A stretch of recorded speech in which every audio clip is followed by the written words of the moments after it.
अनंत कोटि ब्रह्मांड नायक राजा धीराज योगीराज परब्रह्म श्री सच्चिदानंद सद्गुरु श्री साईनाथ महाराज।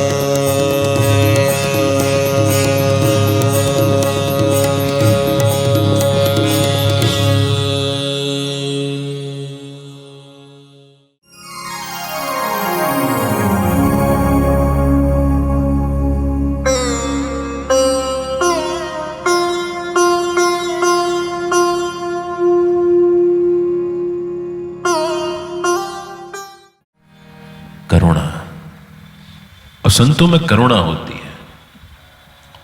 दरअसल हम लोग साधु संत एक ही रौ में बोल जाते हैं। ये साधु संत दोनों में बहुत फर्क होता है। साधु वो होता है जिसने खुद को साध लिया होता है। साधु वो होता है जिसने खुद को साध लिया होता है और जो भगवान से प्रेम करता है। संत वो होता है जिसने स्वयं की इच्छाओं का अंत कर लिया हो और जिसको भगवान प्रेम करता है। यह फर्क होता है साधु और संत में।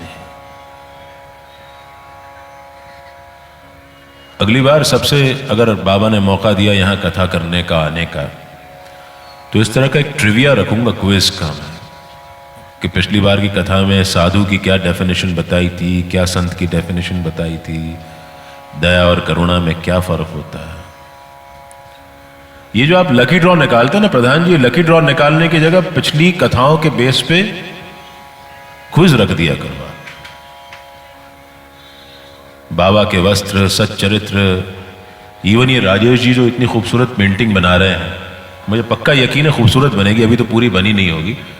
उनके हाथ में तो जादू है, बाबा के हाथ की कृपा है। तो ये पेंटिंग भी लकी ड्रॉ के जरिए ना निकाल करके आप क्विज पे दिया करो। आप कथा कौन कितने अच्छे से सुन रहा है और किसके अंदर कितनी कथा बैठ रही है, वो अपने आप समझ में आ जाएगा। ठीक है साहब, done? Okay, challenge accepted. Great.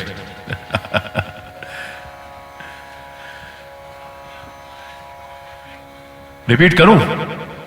साधु वो होता है जिसने स्वयं को साध लिया होता है और जो भगवान से प्रेम करता है। और संत वो होता है जिसने अपनी इच्छाओं का अंत करके अपनी गांठ में बांध लिया हो और जिसको भगवान प्रेम करता हो, वो संत होता है। और दया हम तब तक किसी पर नहीं कर पाते जब तक हमारे मन में किसी के लिए प्रेम ना हो।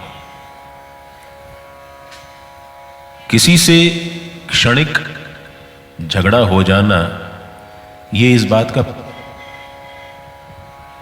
सिंबल नहीं है, इस बात का परिचायक नहीं है कि आप किसी को प्रेम नहीं करते हैं। मतभेद, जैसा मैंने कल भी बात की थी, मतभेद होते रहते हैं। किचन में दो बर्तन होंगे, खड़केंगे, तय बात है। तो मतभेद तक तो ठीक है, मनभेद नहीं होना चाहिए। मतभेद को जब हम मतभेद के स्तर पर ही सुलझा लेते हैं तो वो मतभेद बने रहते हैं। और जब मतभेद के ऊपर मतभेद और मतभेद के ऊपर मतभेद हो जाते हैं तो वो त कब न हो जाता है पता नहीं चलता, वो मनभेद हो जाता है। तो किसी के बारे में बात करने से अच्छा है हम किसी से बात कर लें और बैठ करके सुलझा लें। लड़ाई होना, झगड़ा होना, ये नहीं होता कि प्रेम नहीं है। प्रेम तो होता है। क्षणिक आवेश में जो लड़ाई झगड़े होते हैं वो छोटे छोटे मतभेद होते हैं जिनको सुलझा लिया जाए तो बात आगे नहीं बढ़ती है। साधु संत, जब आप किसी पे इतनी सी देर के लिए इतनी सी भी दया करते हो तो आप उतनी देर के लिए संत हो जाते हो। इसके लिए आपको कोई फटे कपड़े पहनने की जरूरत नहीं है, ना आपको किसी प्रकार के कोई गेरुए वस्त्र पहनने की जरूरत है, ना आपको शरीर पे भभूत लगाने की जरूरत है, ना आपको 24 घंटे के आश्रम में रहने की जरूरत है, कुछ भी करने की जरूरत नहीं है। हमारा मन नेचुरल रूप से एक प्रेम का झरना होता है, प्रेम उसमें बहता ही रहता है। ये और बात है कि हम अपने विचारों से उसके बीच में, उस झरने की राह में कुछ बड़े बड़े चट्टान पत्थर डाल देते हैं, लेकिन उनकी भी अपनी खूबसूरती होती है उन पत्थरों की, क्योंकि झरने की राह में अगर पत्थर ना हो तो उसका खूबसूरत जो कलकल साउंड आता है वो ना आएगा।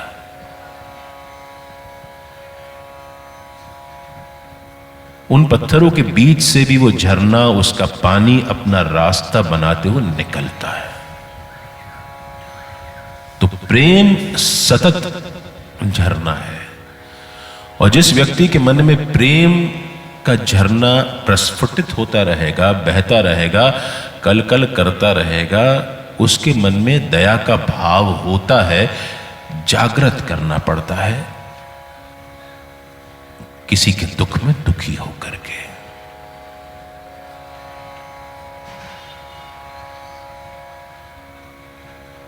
और जब आप किसी के दुख में दुखी हो तो उस पर दया करके कृपया ये न बताने जाएं तेरे साथ बड़ा बुरा हुआ, ये मत करिएगा। दया करें तो उसकी मदद करने की कोशिश करें ईमानदारी से। ये जो तेरे साथ बड़ा बुरा हुआ, ये दया नहीं होती, ये सहानुभूति होती है, और थोथी सहानुभूति कहीं काम नहीं आती है। किसी को सहानुभूति भी तब बताएं जब आप उसकी मदद कर सकते हो। वो यार तुझे शेयर मार्केट में 40 लाख का लॉस हो गया, बड़ा बुरा हुआ। अरे 40 लाख का लॉस हुआ है, 40 रुपए देकर के चुपचाप उसकी मदद कर सकते हो तो जरूर कर देना, सही में अगर किसी की मदद करना चाहते हो। कुछ लोग तो होता है जले पर नमक छिड़कने चले आते हैं इस तरह की बातें करते हुए। अधिकांश लोग जो इस प्रकार से सहानुभूति दिखाने आएंगे वो छद्म रूप से आते हैं। ये ना करना। Be very original, be very genuine, be very transparent, be very human.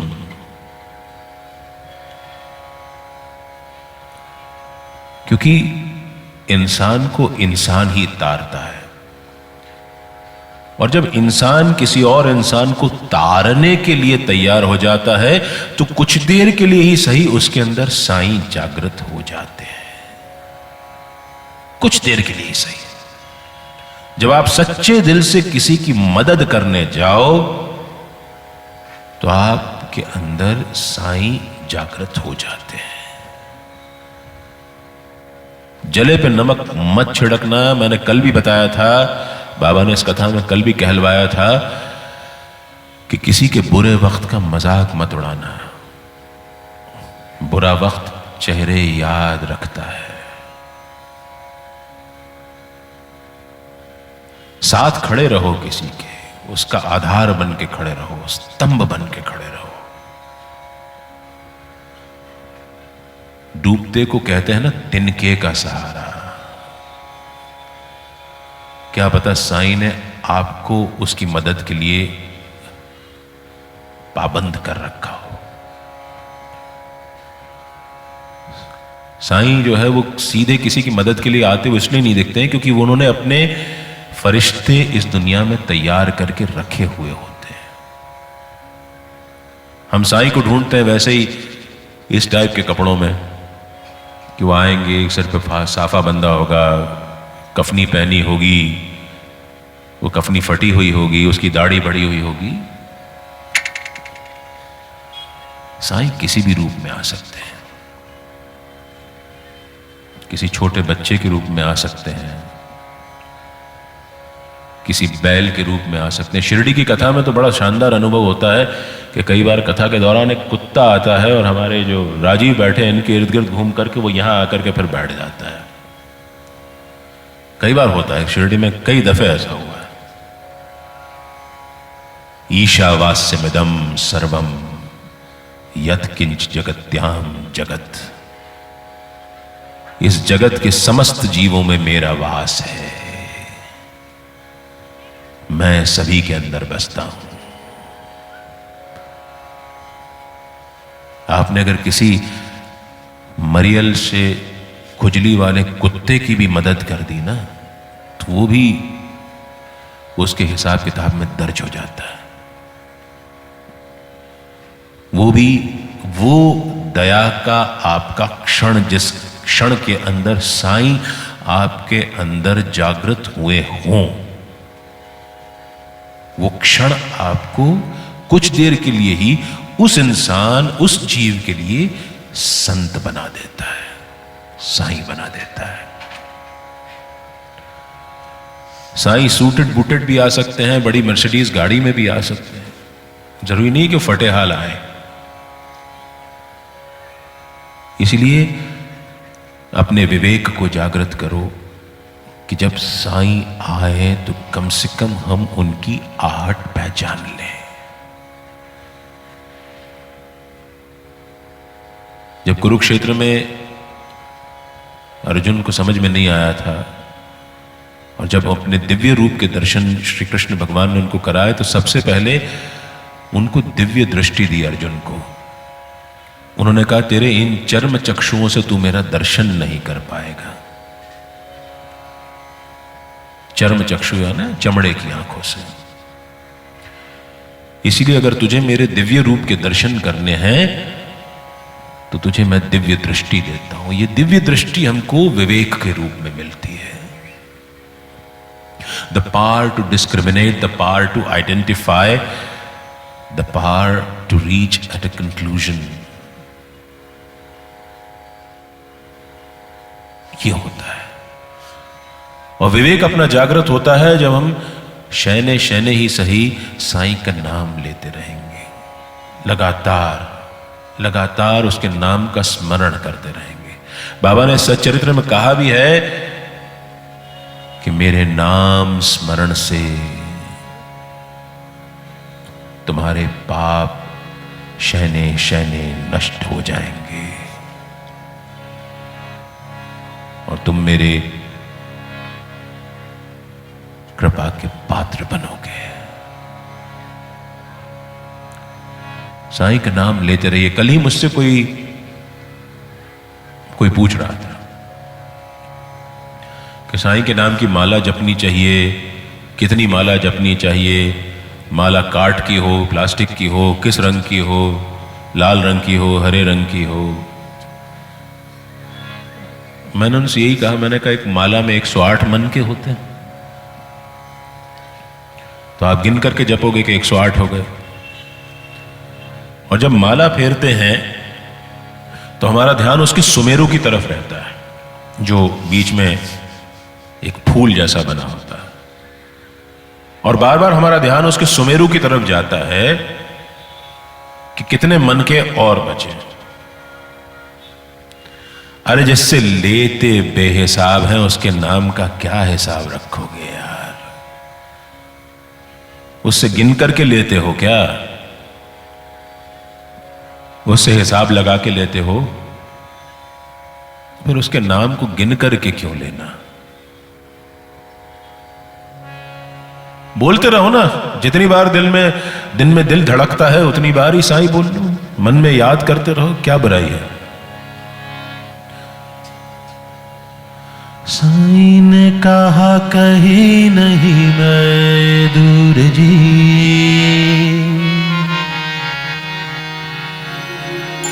मन से पुकारो आऊंगा जरूर जी। बाबा मालसापति को भी कहते थे कि देख मैं सो रहा हूं तो मेरी छाती पर हाथ रखे रहना, देखना अल्लाह का नाम स्मरण बंद ना हो जाए। जब उनके हृदय में सदैव अल्लाह का नाम स्मरण चलता रहता था, जब हम अपने आप को उनका भक्त कहते हैं तो क्या हम ये कोशिश नहीं कर सकते हैं कि उनके नाम को अपनी हर धड़कन के साथ जोड़ लें, हर आती जाती सांस के साथ जोड़ लें? सांस सांस में नाम लूं, बचे सांस न कोए, क्या पता फिर इस सांस का आवन होए न होए। साईं ने कहा कहीं नहीं मैं दूर जी,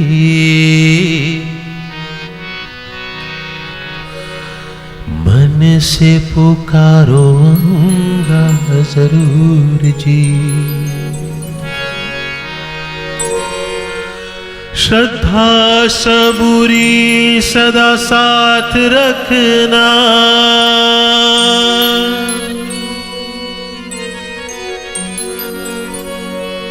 श्रद्धा सबूरी सदा साथ रखना,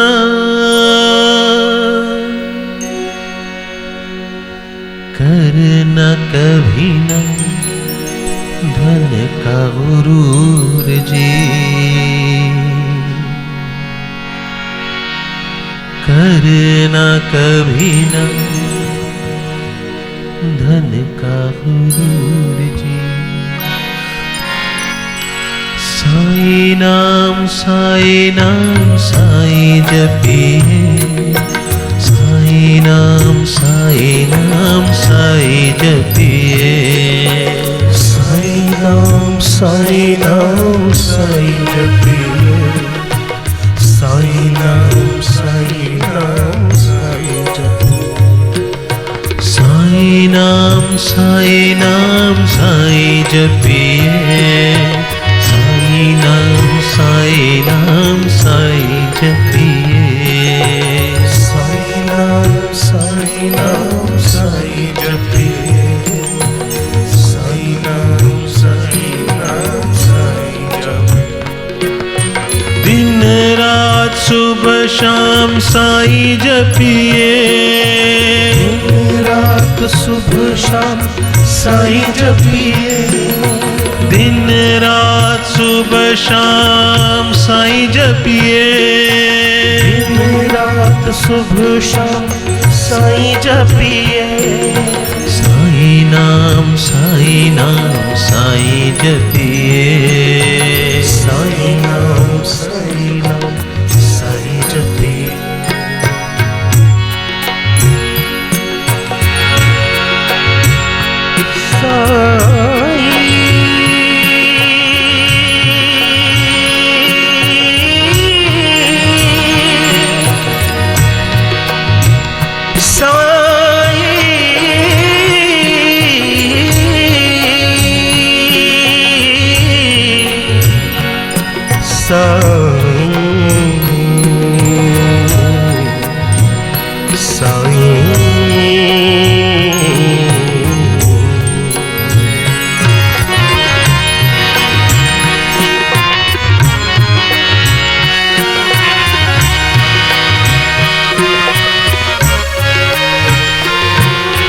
सेवा के जो सच्चे पथ पे हैं चलते, देखे न कभी किसी ने हाथ मलते। सेवा के जो सच्चे पथ पे है चलते, देखे ना कभी किसी ने हाथ मलते। अंग संग साईं सदा साथ उनके, अंग संग साईं सदा साथ उनके, अंग संग साईं सदा साथ उनके, अंग संग साईं सदा साथ उनके। साईं की कृपा से फूलते हैं फलते, साईं की कृपा से फूलते हैं फलते। साईं नाम साईं नाम साईं जपिए, साईं नाम साईं नाम साईं जपिए, साईं नाम साईं नाम साईं जपिए, साईं नाम साईं नाम साईं जपिए।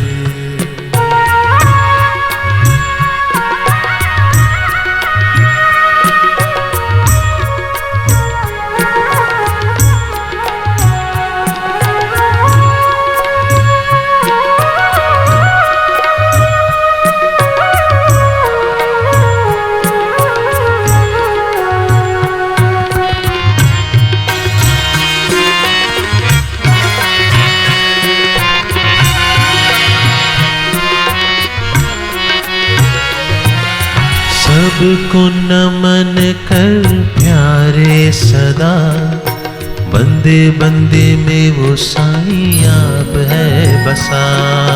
सबको नमन कर प्यारे सदा, बंदे बंदे में वो साईं आप है बसा। सबको नमन कर प्यारे सदा, बंदे बंदे में वो साईं आप है बसा। सबको नमन कर प्यारे सदा, बंदे बंदे में वो साईं आप है बसा। जल थल गगन सभी दिशाओं में, थल गगन सभी दिशाओं में, जल थल गगन सभी दिशाओं में, थल गगन सभी दिशाओं में। कण कण में है साईं का ही जलवा, कण कण में साईं का ही जलवा। साईं नाम साईं जपिए, साईं नाम साईं जपिए, साईं नाम साईं जपिए, साईं नाम साईं जपिए। दिन रात सुबह शाम साईं जपिए, दिन रात सुबह शाम साईं जपिए, दिन रात सुबह शाम साईं जपिए, दिन रात सुबह शाम साईं जपिए। साईं नाम साईं जपिए, साईं नाम साईं जपिए, साईं नाम साईं जपिए, साईं नाम साईं जपिए, साईं नाम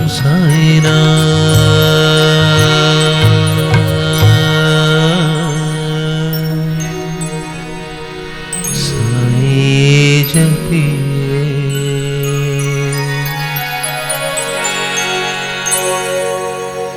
विवेक जागृत होता है। हर बार हर लम्हा साईं की मौजूदगी का एहसास होता रहता है, और जब हर लम्हा हर घड़ी साईं की मौजूदगी का एहसास होता रहता है तो हमसे गलत काम होना अपने आप पहले कम हो जाते हैं और बाद में और कम होते हुए खत्म हो जाते हैं। दरअसल इन पूरे गलत कामों की वजह सिर्फ इतनी सी है कि हम लोग भूल जाते हैं कि कोई देख रहा है। बस जब हम बुरा काम कर रहे होते हैं तो भूल जाते हैं कि कोई देख रहा है, बस। नहीं तो हम बहुत शराफत से पेश आते हैं, जहां हम ये देख लेते हैं कि you are under electronic surveillance, this store is under CCTV surveillance, please smile, you're on the camera. ऐसा लिखा रहता है। तो हम लोग अपने आप को बिहेव कर लेते हैं, कंडक्ट करना समझ लेते हैं, अपने आप को शराफत से पेश आने देते हैं। बस वहां भूल जाते हैं जहां पर साईं देख रहा होता है। हर लम्हा, हर घड़ी जब आप किसी का मजाक करते हैं तो वो देखता है, जब आप किसी के साथ छल कर रहे होते हैं तो वो देखता है, जब आप किसी के साथ कपट कर रहे हैं तो वो देख रहा होता है, जब आप किसी से लड़ रहे होते हैं, झगड़ रहे होते हैं तो वो देख रहा होता है। उसका कैमरा सब रिकॉर्ड करता है। और इसीलिए जब आप दया करते हैं किसी पर तब भी वो देख रहा होता है। और मेरा अनुभव कहता है किसी पर जब हम सच्चे दिल से दया करते हैं, करुणा करते हैं, तो जीवन में साईं हमें कभी वो मौका नहीं आने देता कि हम स्वयं दया के पात्र बने।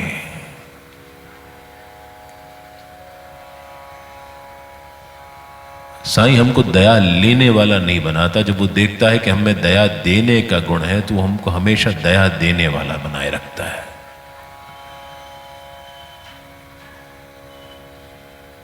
और भीख देना दया देना नहीं होता। जब भी किसी की मदद करो तो पहली बात उसकी आंखों में कभी मत देखना। लेने वाले की नजर में हमेशा शर्म का भाव रहता है।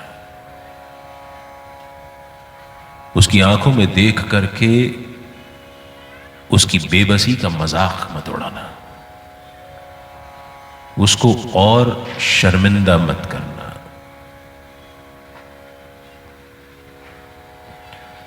और नंबर 2 सबसे इंपॉर्टेंट, जिसकी मदद कर रहे हो, दया कर रहे हो, उससे कभी वापसी में मदद और दया की उम्मीद मत रखना। वो करे बहुत अच्छी बात, लेकिन उम्मीद मत रखना। इसीलिए कहावत हमारे बहुत प्रचलन में है, नेकी कर दरिया में डाल। अच्छा काम करो और उसको भूल जाओ। उसका हिसाब किताब रखने की जरूरत नहीं है, क्योंकि आपके अच्छे और बुरे दोनों का हिसाब किताब कोई और कहीं और रख रहा है। उसकी आप चिंता मत करो। आपने कभी किसी की मदद कर दी ना, भूल जाओ उसको करके। वापसी में अगर आपने उम्मीद रखी तो वो मदद नहीं होती, वो एक सौदा हो जाता है, तिजारत हो जाती है। It's a transaction. You want something in return, if not now, maybe later. And when you're doing this, you're actually not helping anybody out, you are transacting a business. ये मत करना। और ये बात हमेशा याद रखना इस कथा की, कि जब आप सच्चे मन से किसी की ऊपर दया करते हो, करुणा करते हो, उसकी मदद करते हो, आपको जीवन में कभी किसी की दया का पात्र नहीं बनना पड़ेगा। ये मान करके चलो आप। कभी आपके ऊपर वैसी परेशानी, वैसी मुसीबत आएगी ही नहीं। अपने आप पार हो जाओगे हर मुश्किल के।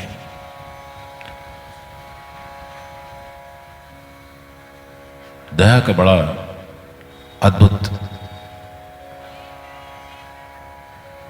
फंडा है, फिलॉसफी है। सत्य, तप, पवित्रता और दया। दया का एक और एक्सटेंशन बाबा ने उसका प्रचलन शुरू किया था, दान, दक्षिणा। दरअसल दान और दक्षिणा में भी एक मूल फर्क होता है। दान जब हम करते हैं तो वो स्वैच्छिक दान होता है और उसकी एवज में हमको कुछ एक्सपेक्ट नहीं करना चाहिए। हमने शायद कल या परसों बात की थी कि हम लोग जब किसी हॉस्पिटल में, स्कूल में, मंदिर में दान देते हैं तो अपने या अपने रिश्तेदारों की नाम पट्टिका लगवाने की जरूर बात करते हैं। तो ये दान नहीं हुआ। जब आप हकीकत में दान कर रहे होते हैं तो वो गुप्त होना चाहिए। कहीं आपने अनाथालय में भोजन करवा दिया और उसकी फेसबुक पे फोटो डाल दी। मैंने देखता हूं आजकल के सोशल मीडिया पे ये बहुत सारे जो स्वयंसेवी संस्थान होते हैं, किसी एक हॉस्पिटल में गए और एक पेशेंट को केला पकड़ाते हुए फोटो खिंचवा के फेसबुक पे डाल दी कि आज हमने यहां फल वितरण किया। अरे किया तो किया है यार, कर दो। कुछ नेकियां ऐसी भी होनी चाहिए जिसका गवाह साईं के सिवा कोई नहीं हो। बस ऐसी नेकियां करो जिसका साईं के सिवा कोई गवाह ना हो। दान वही असली होता है जिसकी एवज में आप कुछ नहीं चाहते। दक्षिणा कुछ और होती है। बाबा दक्षिणा लेते थे और दान देते थे। दक्षिणा होती है जब आप किसी के मांगने पर उसको वो पैसा देते हो जिसका कोई वैल्यू आपको पता नहीं होती। जैसे कि आप कहते हैं, हमारे यहां कहते हैं, माना जाता है, हमारे हिंदू दर्शन में माना जाता है कि जब आप किसी संत औलिया पुरुष के दर्शन करते हैं तो आप कुछ दक्षिणा रखते हैं। वो उनके दर्शन के एवज में होती है। और हमारे साईं बाबा तो जो है वो दक्षिणा मांगा करते थे। जब एक बार श्यामा ने उनसे कहा कि बाबा क्या ये आप जैसे संत को शोभा देता है कि आप भक्तों से दक्षिणा मांगते हो? तो बाबा का कहना था कि मैं कहां दक्षिणा मांगता हूं, ये तो मस्जिद माई है जो अपना ऋण मांगती है। मैं तो इनसे मस्जिद माई की ओर से ऋण चुकता करवा के इनको ऋण मुक्त कर देता हूं।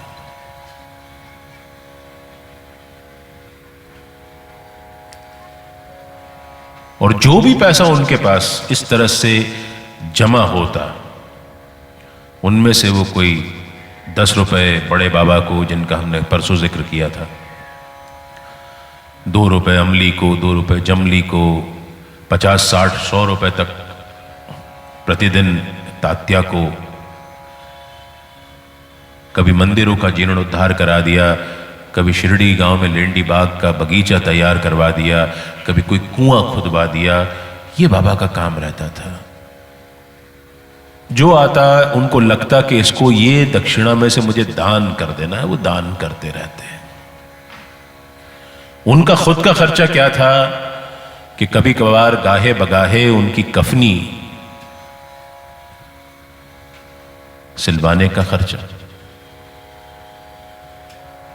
जिसको वो काशीनाथ शिंपी से सिलवाते थे, या फिर उनकी चिलम के लिए तंबाकू या धूनी माई के लिए लकड़ियां। इससे ज्यादा उनका कोई खर्चा नहीं था। तेल वो दक्षिणा में लेते थे जो मस्जिद में दिए जलाते थे उसके लिए। तो ये सब काम उनका बड़ा सिस्टमैटिक था।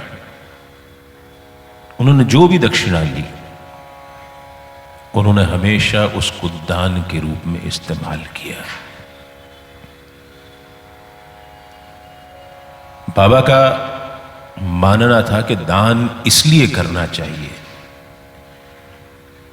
क्योंकि अल्लाह ने सबको एक बराबर नहीं नवाजा है। गरीबी है और गरीबी को बाबा मानते थे कि गरीबी है, और इसीलिए जो ज़रूरतमंद लोग थे उनको बाबा दान देते रहते थे। और अभी बहुत सुंदर मुरारी बापू की मैं एक कथा सुन रहा था। उन्होंने गरीब शब्द का बहुत अच्छा वर्णन किया है कि दरिद्र जो गरीबी होती है उसका एक आध्यात्मिक, एक दार्शनिक स्वरूप भी है। बाबा अक्सर गाते ही रहते थे, फकीरी अवल बादशाही,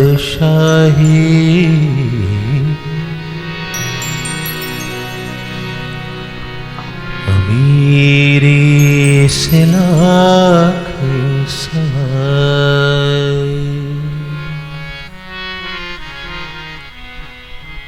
गरीबों का अल्लाह भाई,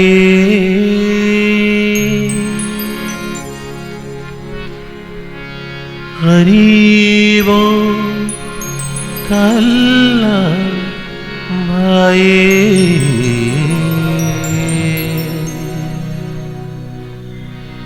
गरीबों का अल्लाह भाई। ये गरीब शब्द जिसका जो दार्शनिक पहलू है, ग से गर्व, री से रिक्त, और ब से उन्होंने कुछ चीजें बताई बड़ी अद्भुत हैं। बदन, जिसको अपने शरीर का गर्व ना हो। ब से उनका था बरन, यानी अपनी जात का जिसको घमंड ना हो। ब से उनका था बरकत, यानी जिसको अपनी धन संपदा का गर्व ना हो। ग से गर्व, र से रिक्त, गर्व से रिक्त बदन, गर्व से रिक्त बरन, गर्व से रिक्त बरकत, गर्व से रिक्त बमन। बमन से उनका तात्पर्य था, बमन यानी वॉमिटिंग, उल्टी, कि जो अच्छा काम करके उसको पब्लिकली बताते हैं, अगर वो कोई नहीं करता है, गर्व से रिक्त बमन है अगर किसी का, तो वो भी गरीब है।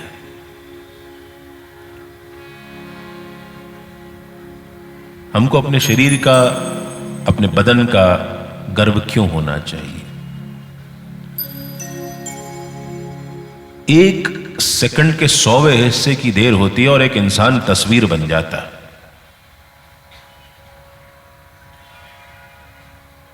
वर्ण, आपको जिस वर्ण में आप पैदा हुए हो उस वर्ण का आपको क्यों गर्व होना चाहिए? उसमें आपका क्या काम है?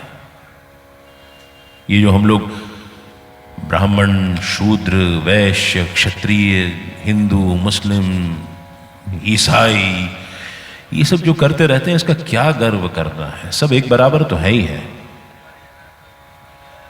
बरकत, आपके पास धन है, संपदा है, आप अपने आप को समझते हो कि बहुत मेहनती हो, बहुत मेहनत कश हो, बहुत आपने पराक्रम किया है, बहुत परिश्रम किया है, तो कभी बाहर निकल के झांक के देख लेना कि आपसे ज्यादा देर तक काम करने वाला, आपसे ज्यादा देर तक मेहनत करने वाला, आपसे ज्यादा बड़ा डिग्रीधारी आपसे बहुत कम में गुजारा करता है।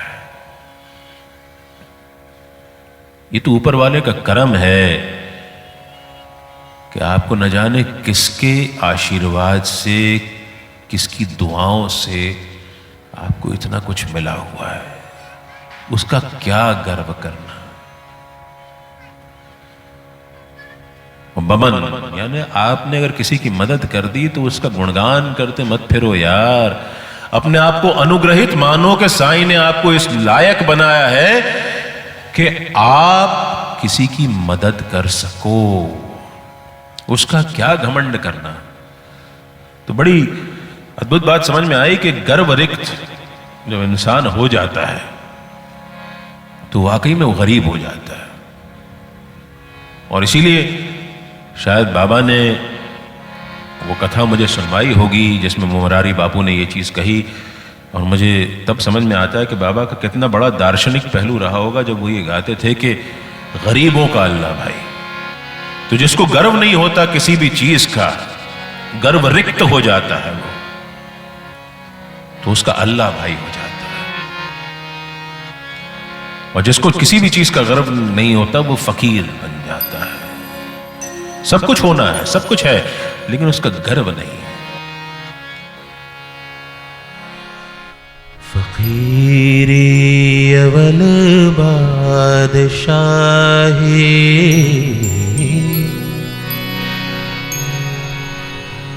अमीरी से लाख समाए,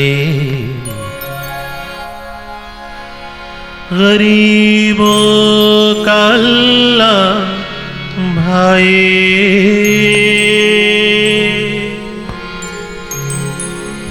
गरीबों का अल्लाह भाई,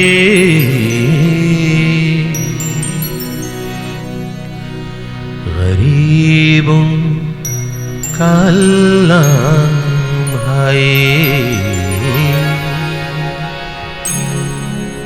गरीबों का अल्लाह भाई। मन लागो यार फकीरी में, मन लागो यार फकीरी में, मन लागो यार फकीरी में, मन लागो यार फकीरी, मन लागो यार फकीरी में, मन लागो यार फकीरी, मन लागो यार फकीरी में, मन लागो यार फकीरी। जो सुख पायो राम भजन में,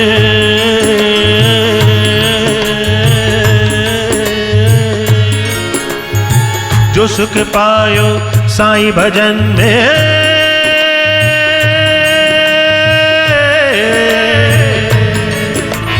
जो सुख पायो राम भजन में, वो सुख नाही अमीरी में। मन लागो यार फकीरी में,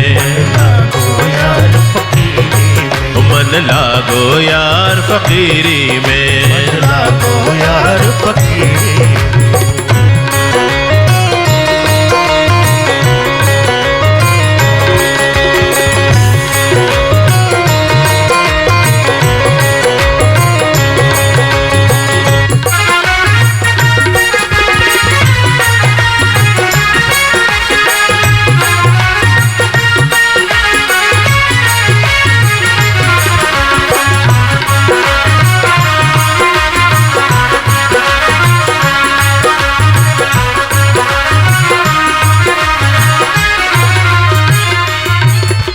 भला बुरा सबका सुन लीजो, भला बुरा, भला बुरा सबका सुन लीजो, भला बुरा सबका सुन लीजो, भला बुरा सबका सुन लीजो।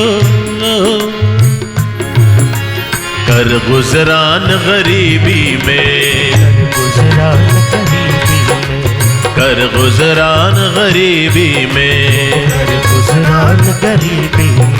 मन लागो यार फकीरी में, मन लागो यार फकीरी में, मन लागो यार फकीरी में, मन लागो यार फकीरी में।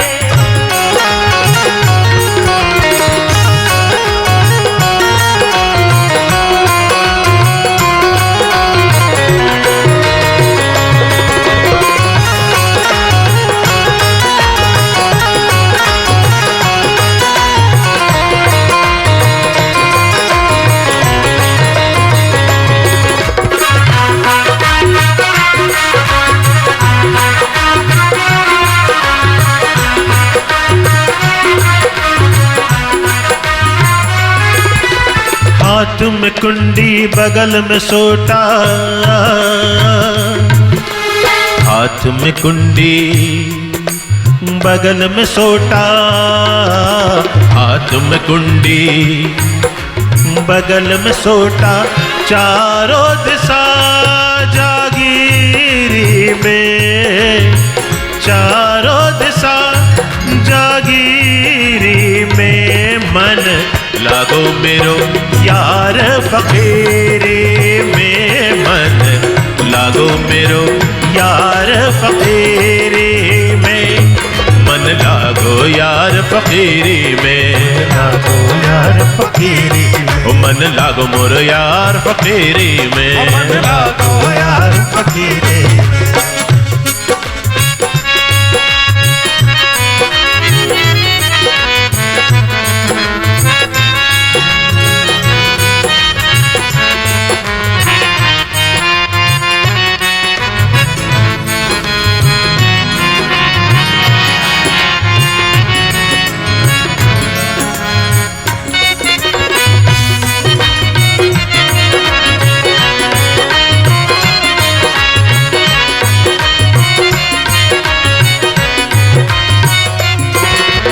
एक दिन ये तन खाक मिलेगा, एक दिन ये तन तन तन तन तन तन तन तन तन, एक दिन ये तन खाक मिलेगा, क्यों फिरता मगरूरी में, मन लागो यार फकीरी में, मन लागो यार फकीरी में, मन लागो यार फकीरी में, लागो यार फकीरी में।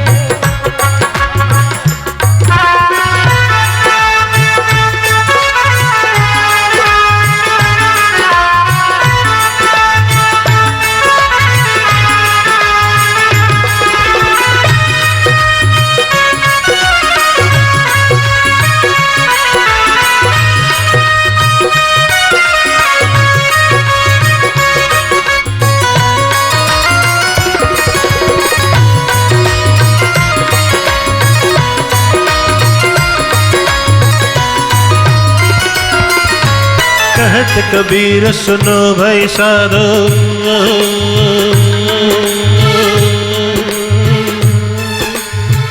कहत कबीर,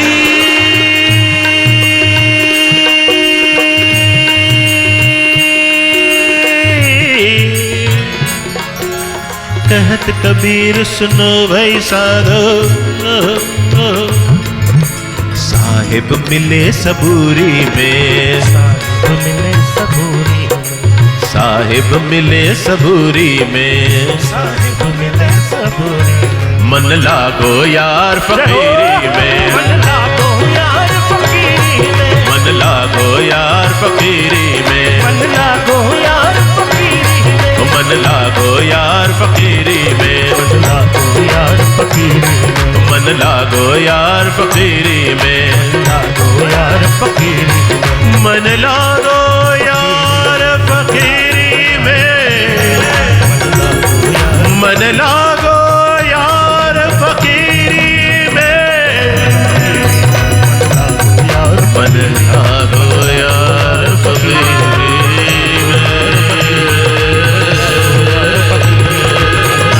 यार फकीरी में, मन लागो यार फकीरी में, मन लागो यार फकीरी में,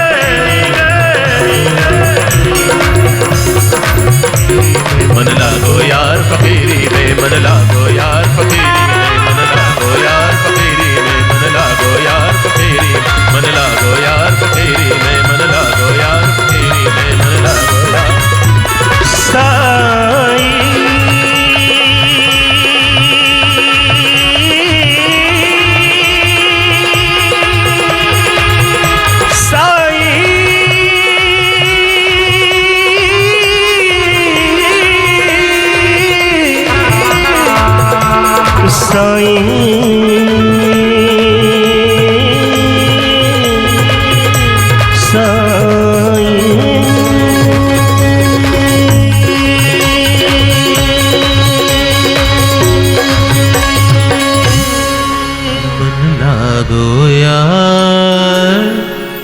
फकीरी में, फकीरी अवल बादशाही,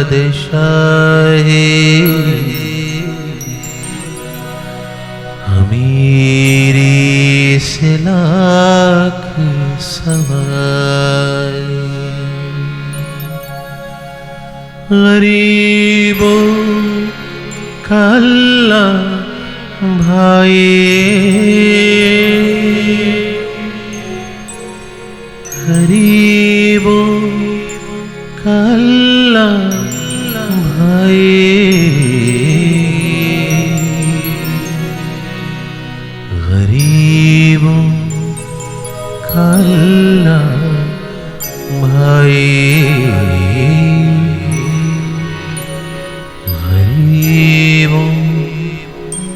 अल्लाह।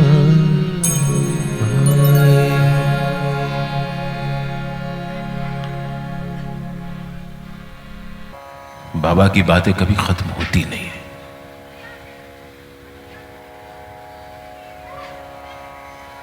कहते हैं कि संत की कथा और इंसान की व्यथा, ये दोनों कभी खत्म नहीं होती। और व्यथा होती है इसीलिए गुस्सा आता है, और गुस्सा आता है इसीलिए अपने आप पे रोष उत्पन्न होता है, और उस रोष में और गड़बड़ हम लोग कर देते हैं। जब तक ये मानव शरीर है, जब तक हमारी लोगों से एक्सपेक्टेशंस हैं, जब तक लोगों से हम उम्मीद रखते हैं, तब तक गुस्सा आता है। ज्यादा उम्मीद, ज्यादा नाउम्मीदी, कम उम्मीद, कम नाउम्मीदी, और नाउम्मीद, नाउम्मीदी। High expectation, high disappointment, low expectations, low disappointment, and no expectations, no disappointment. ना उम्मीद, ना उम्मीद।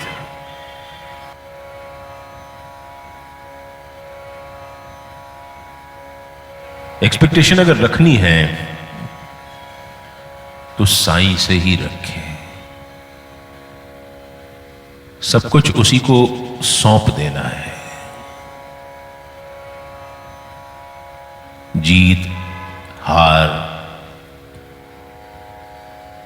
परिवार, व्यापार, सभी कुछ जब उसको सौंप देंगे और सिर्फ उसी से उम्मीद रखेंगे,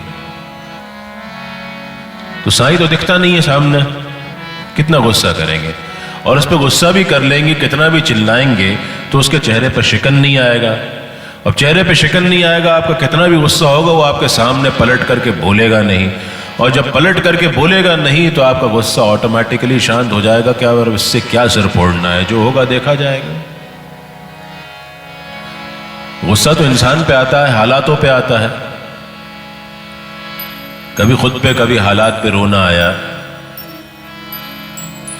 तो जीवन ऐसा ही है।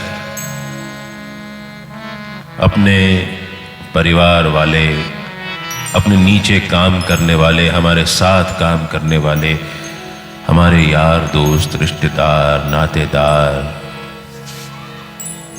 इनसे जब हम उम्मीद रखते हैं तो उम्मीद पूरी नहीं होने पर गुस्सा आता है। तो गुस्से को देखिए, जाएगा तो नहीं है, 100% मान के चलिए गुस्सा जाएगा नहीं। जितना कम कर सकें उतना अच्छा है। और इसको मैनेज नहीं किया जाता। ये स्ट्रेस मैनेजमेंट, एंगर मैनेजमेंट, ये सारी चीजें फिजूल की बातें हैं। मैनेज तो उन चीजों को किया जाता है जो बेशकीमत हो, state management, financial management, money management, इनको आप मैनेज करो। गुस्से को और स्ट्रेस को क्या मैनेज करना है? इसको तो सीधा सीधा साईं को सारे हालात सौंप दो। और सारे हालात सौंपने का मतलब कभी ये मत समझना कि कथा आपसे कह दी कि आप कुछ मत करना, बैठे बैठे सब कुछ मिल जाएगा। आप अपना कर्म करते चलिए, कर्म करिए, पूरी शिद्दत से करिए, और उसके बाद जो कुछ होना है उस पर छोड़ दीजिए। Do your best and leave the rest to Providence.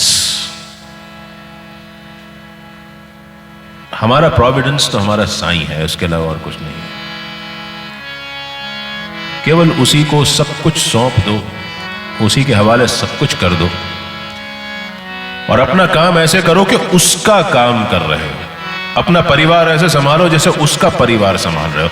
अपना व्यापार ऐसे संभालो जैसे उसका व्यापार संभाल रहे हो। उसके लिए काम कर रहे हो, उसके लिए जी रहे हो।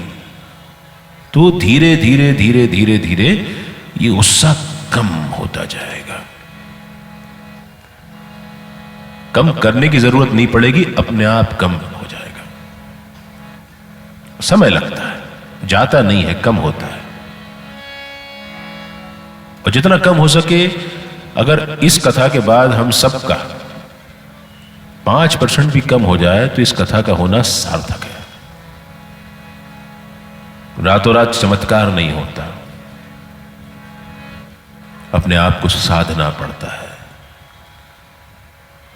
जीवन की डोर पे उम्मीदी और नाउम्मीदी का सफर एक बराबर तय करना आसान नहीं होता, लेकिन आसान हो जाता है जब सब कुछ उसी के हवाले कर दिया जाए। अब सौंप दिया इस जीवन का सब भार तुम्हारे हाथों में। अब सौंप दिया इस जीवन का सब भार तुम्हारे हाथों में। अब जीत तुम्हारे हाथों में और हार तुम्हारे हाथों में।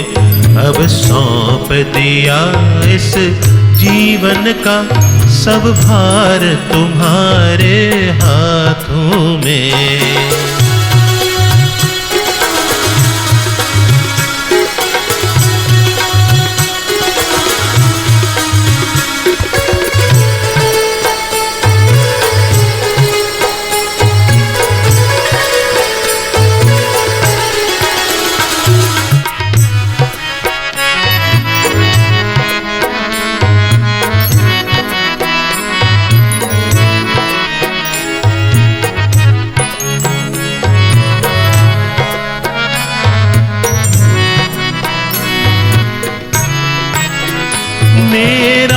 निश्चय बस एक यही, मेरा निश्चय बस एक यही, एक बार तुम्हें मैं पा जाऊं।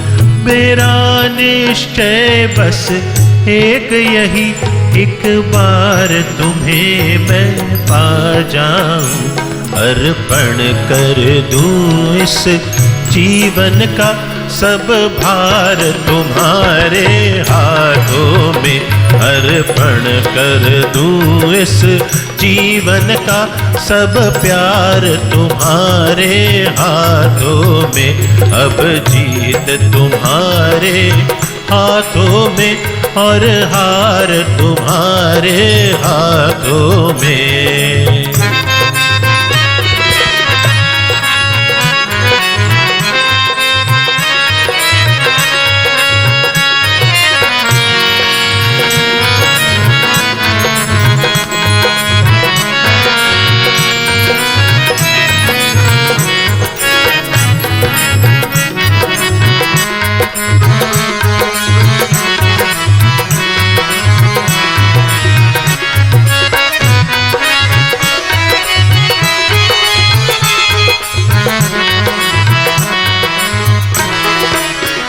जो जग में रहूं तो ऐसे रहूं, जो जग में रहूं तो ऐसे रहूं, जैसे जल में कमल का फूल रहे। जो जग में रहूं तो ऐसे रहूं, जैसे जल में कमल का फूल रहे। मेरे गुण दोष समर्पित हो, मेरे गुण दोष समर्पित हो, मेरे साईं तुम्हारे हाथों में। मेरे गुण दोष समर्पित हो, मेरे साईं तुम्हारे हाथों में। अब सौंप दिया इस जीवन का सब भार तुम्हारे हाथों में।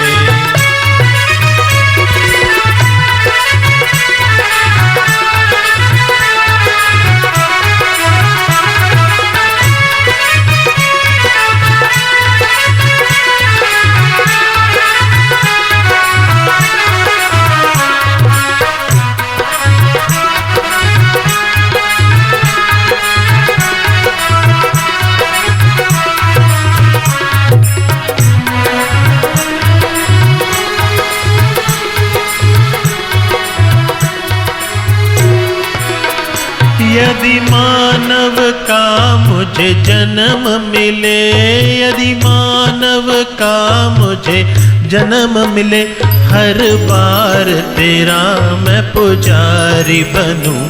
यदि मानव का मुझे जन्म मिले, हर बार तेरा मैं पुजारी रहूं। इस याचक की एक एक रग का, इस याचक की एक रग का, हर तार तुम्हारे हाथों में। इस याचक की एक रग का, हर हार तुम्हारे हाथों में। अब सौंप दिया इस जीवन का सब भार तुम्हारे हाथों में।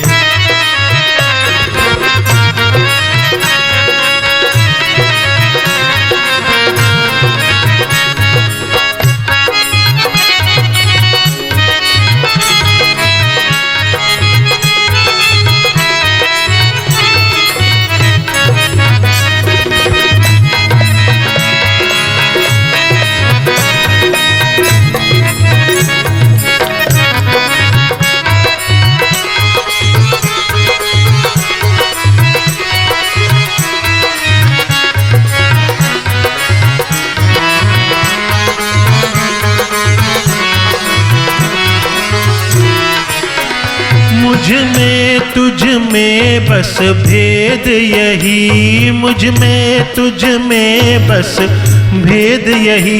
मैं नर हूँ तुम नारायण हो, मुझ में तुझ में बस भेद यही।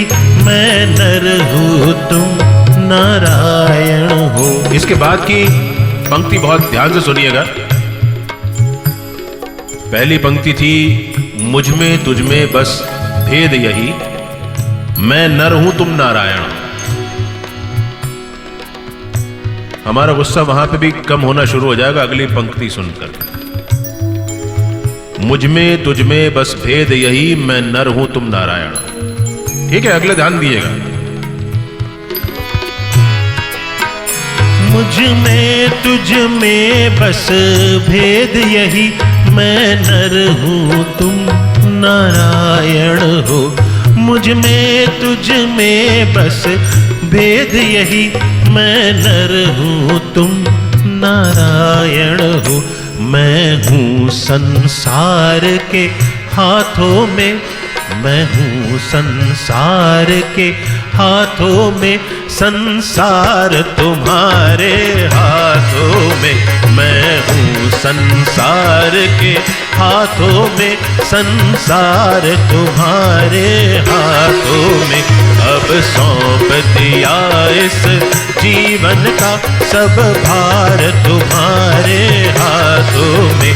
अब जीत तुम्हारे हाथों में, अब जीत तुम्हारे हाथों में, और हार तुम्हारे हाथों में।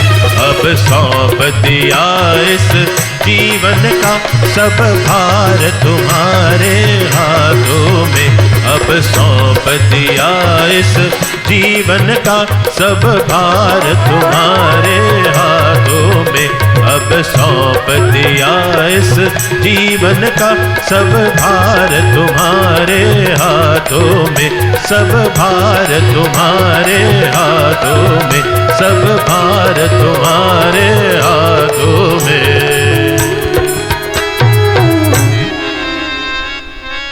अब जीत तुम्हारे हाथों में, और हार तुम्हारे हाथों में। और जो हार जब साईं के हाथों में होती है ना, तो वो हार पराजय नहीं होती, वो हार माला बन करके हमारे गले में पड़ती है। उसमें भी हमारा फायदा होता है। इसीलिए कभी भी जीवन में हार को पराजय नहीं मानना चाहिए। और जब हार को पराजय नहीं मानेंगे तो ये सारा जीवन जीत मय हो जाएगा। क्योंकि जब हार को पराजय नहीं मानते तो हम हार को हरा देते हैं, और जीत को जब विजय नहीं मानते तो हम जीत को जीत लेते हैं। बस कुल मिलाकर के इतनी सी कहानी है। इसके अलावा जो कुछ भी है वो सब फानी है, खत्म होने वाला है। ये भाव जो है ये स्थिर है कि जो कुछ भी है सब उसी का है, उसी के हाथ में है। वैसे भी उसी के हाथ में होती है, हम माने या ना माने। कई बार हम बहुत सारी कोशिश करते हैं और कामयाबी नहीं मिलती, होता है, ये सब चीजें होती रहती हैं, चलती रहती हैं। इनको अपनी रॉ में लेके चलो, जीवन ऐसे ही चलता है। कहां किसी चीज का गम मना के उसको अपने कांख से बांध लोगे। चलता है, सब चलता है।